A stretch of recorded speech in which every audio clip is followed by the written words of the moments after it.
album, Les Marchands de Rêve. Le premier, parce qu'on vient de loin, 1 million d'albums, on comprend pourquoi. Et le deuxième, où Corneille Jeanne dit « Cet album est le fruit d'une relation que j'ai construite avec le public durant ces 2 dernières années. Cette intimité a créé une confiance que je peux confier beaucoup de choses dans mes chansons, et pas seulement mes peines. Le premier refrain de l'album dit « Je vais bien » et ce n'est pas un hasard. » Corneille, c'est le succès qui a fait que vous alliez mieux comme ça? Oh, oui, c'est passé quelque chose d'extraordinaire parce qu'on a beaucoup parlé de mon histoire avec le premier album et on m'a demandé, j'ai toujours parlé de la thérapie, que c'était un moyen, c'était une façon de me libérer de certaines choses et de guérir. La résilience, la fameuse résilience. Boris Et finalement, Cyrulnik. avec la rencontre du public, je me suis rendu compte que le succès était en fait la deuxième étape de la thérapie, le fait d'être accepté. Et le premier album, je l'ai écrit naïvement. Et le deuxième album, je l'ai écrit avec en tête l'idée qu'il y avait des gens de l'autre côté qui m'écoutaient. Avec une pression supplémentaire, alors certainement. Avec une petite pression, parce que oui, quand même, c'est un deuxième album. Hein. J'en ai pas fait 10 avant. Oui. C'est juste un deuxième album. Oui. Donc là, on parlait des chiffres. Justement, avec Patrick Sébastien, on parlait des chiffres. C'est malheureusement une grosse pression parce que après 1 million, 300 000 albums vendus, qui est excellent. Ça paraît comme un échec. 1 300 000. Ah non, 300 000. Non, 1 oui. million, Oui. 1 million d'albums vendus. C'est un énorme succès. C'est un énorme 300 000. succès. 300 000 après, c'est un très très bon succès, c'est disque platine. Mais ça peut paraître comme un échec. Et il a fallu que je me défasse de cette pression-là, justement. Alors le premier album, Corneille s'est raconté. Valéria, si vous n'aviez pas entendu le premier album, vous racontiez notamment le génocide rwandais, puisque votre père était Tutsi et votre mère Hutu. Et le 14 avril 1994, vous avez vu 9 membres de votre famille, dont vos 2 parents, se faire fusiller sous vos yeux par 2 soldats Hutus. Vous en avez parlé déjà ici. Et là, dans cet album-là, il y a une chanson magnifique, Reposer en paix. C'est pas le single, on va l'entendre tout à l'heure. Écoutez les paroles, il faut les écouter. Et vous allez voir que Corneille, quand il se raconte, on a envie de le partager avec lui. Tu peux dormir en paix, maman. J'ai trouvé ta belle fille, maman. Je serai avec elle comme père avec toi, maman. À part ça, j'ai dîné à l'Élysée, maman. J'ai même chanté avec Charles, maman. Tout seul, les pieds sur terre, je tiens ça de toi, maman. C'est magnifique, Corneille. Ah, c'est infernal.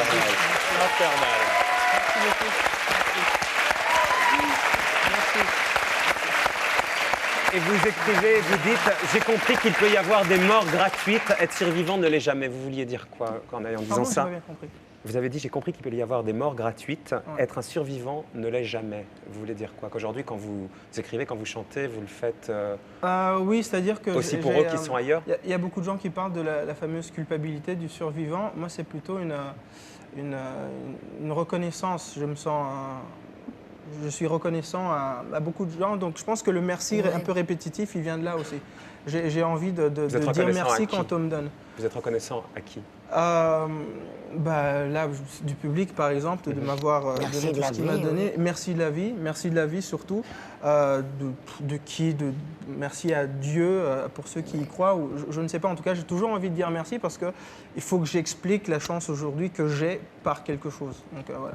Il y a un autre titre sur l'album, « Sur la tombe de mes gens », qui parle d'un hypothétique retour au Rwanda. Ouais. Vous dites « Vais-je vouloir leur faire la peau à ces maudits fils de chiennes, les grands comme les petits bourreaux, ou vais-je rester pisse, quoi qu'il advienne ?» Quand vous étiez venu là, il y a quelques mois, maintenant presque quelques années, vous me disiez « Je vais y aller au Rwanda, je vais y retourner ».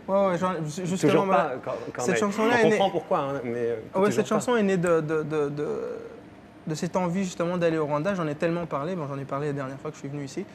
Et j'en ai tellement parlé, à un moment, il fallait y aller, il fallait le faire, il fallait passer à l'action. Puis je me suis rendu compte que je n'étais pas prêt. Et surtout, j'ai dû faire face à des sentiments qui sont malheureusement humains, mais qui le sont quand même, que j'ai toujours niés jusqu'à maintenant. Et j'ai eu peur de ces sentiments-là au moment où je retournerai. Donc j'ai écrit cette chanson-là. Vous n'êtes pas prêt pour l'instant? Non, pas encore. Mais vous voulez y aller? Mais je veux.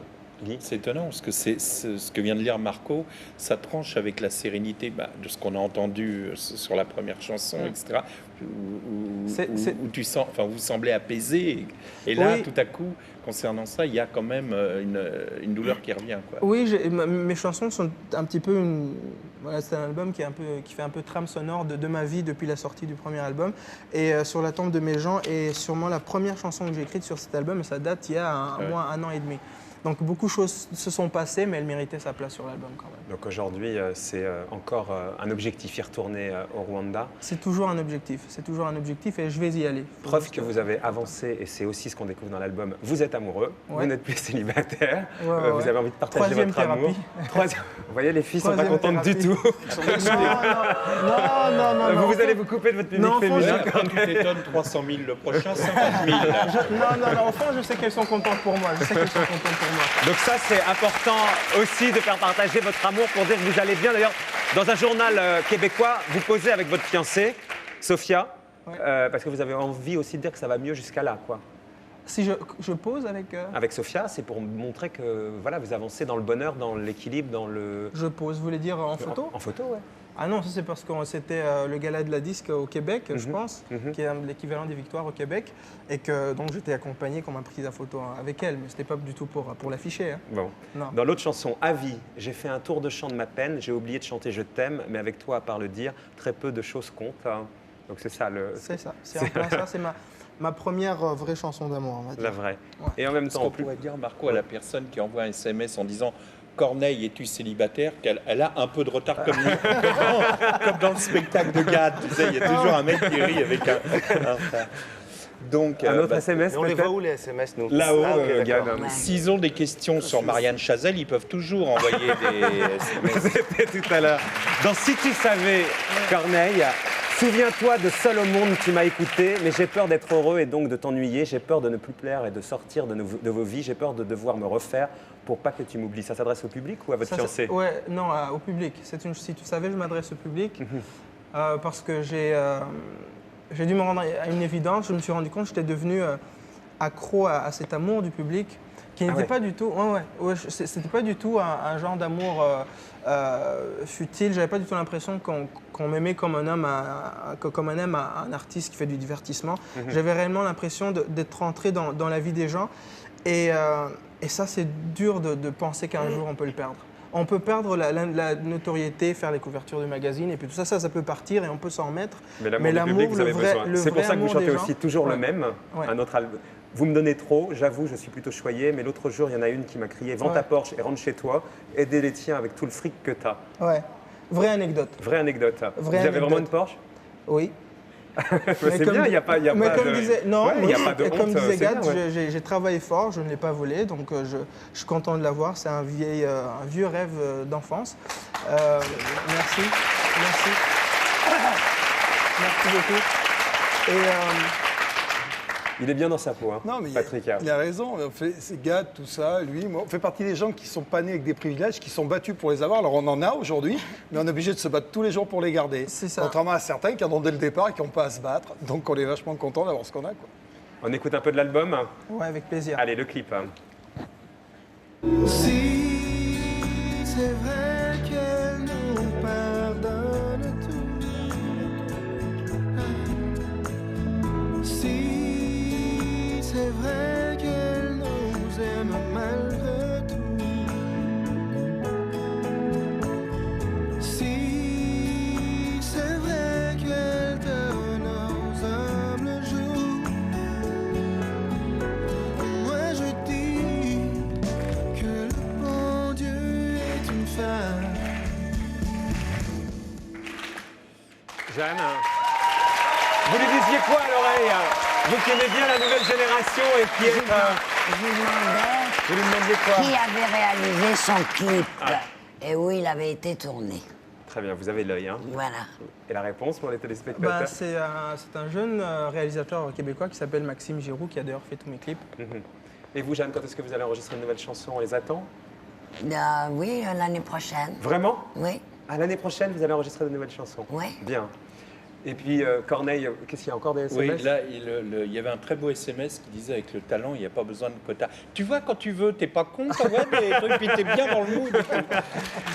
Et puis Corneille est aussi, maintenant, il a remplacé Emmanuel Béard, ambassadeur de l'UNICEF. Le SIDA, 1er décembre, le SIDA Action. On en parlera cette semaine ensemble à la radio, mais vous voulez certainement dire un mot Corneille? Oui, ouais, j'avais envie de dire que le problème, c'est triste d'en parler comme ça, mais le sida des enfants n'est pas un problème qui intéresse, en tout cas, c'est pas en haut de la liste des priorités de l'industrie pharmaceutique ici en Occident. Et il y a d'autres problèmes, mais ça en est un. Et donc je me suis impliqué pour aller sur le terrain et revenir avec des témoignages qui peut-être inciteraient certaines personnes en mesure d'agir, de le faire.